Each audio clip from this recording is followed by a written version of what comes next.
वफाकी हुकूमत ने बलोचिस्तान में सिक्योरिटी सूरत हाल के तनाजुर में अहम फैसले कर लिए। पाक फौज, सिविल आर्म्ड फोर्सेज और हुकूमत को खुसूसी इख्तियारात देने का फैसला कर लिया गया। सिक्योरिटी फोर्सेज दहशत गर्दी के शुबे में किसी भी मशकूक शख्स को कबल अज वक्त हिरासत में ले सकेगी। इस पर हम बात करेंगे डॉन न्यूज के रिपोर्टर ताहिर शरानी से। ताहिर, बताइएगा किस किस्म के इख्तियारात दिए जाएंगे और किस तरह की कार्रवाइयां अमल में लाई जाएंगी इस तमाम तर सूरत हाल को काबू में रखने के लिए?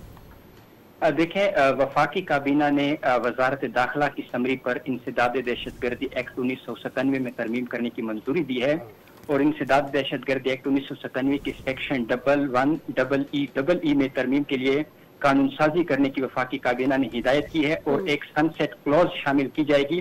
ये एक मखसूस मुद्दत के लिए पाक फौज, सिविल आर्म फोर्सेज और हुकूमत को इख्तियारात मिलेंगे कि सिक्योरिटी फोर्सेज किसी भी शख्स को दहशत गर्दी के शुबे के में कबल अज वक्त हिरासत में ले सकेगी और ज्यादा से ज्यादा 3 माह तक वो हिरासत में उसको लिया जा सकेगा।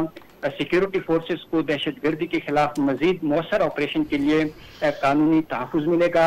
इंटेलिजेंस एजेंसीज, कानून नाफिज करने वाले इदारों पर मुश्तमिल तहकीकाती टीमें तश्कील दी जा सकेंगी ताकि JITs जामे तहकीकात करेंगी और दहशत गर्दों के बारे में मालूमात इकट्ठी की जाएंगी और कौमी सलामती के लिए खतरात के हामिल अफराद को हिरासत में लिया जा सकेगा और दहशतगर्द सरगर्मियों के शक में मुश्तबह अफराद को कबल अज वक्त हिरासत में लिया जा सकेगा। वफाकी काबीना ने इंसदादी दहशतगर्दी एक्ट 1997 में तरमीम करने की मंजूरी दे दी है और अहम फैसले किए गए हैं, जिसकी डिटेल्स आप हमें बता रहे थे। बहुत शुक्रिया आपका।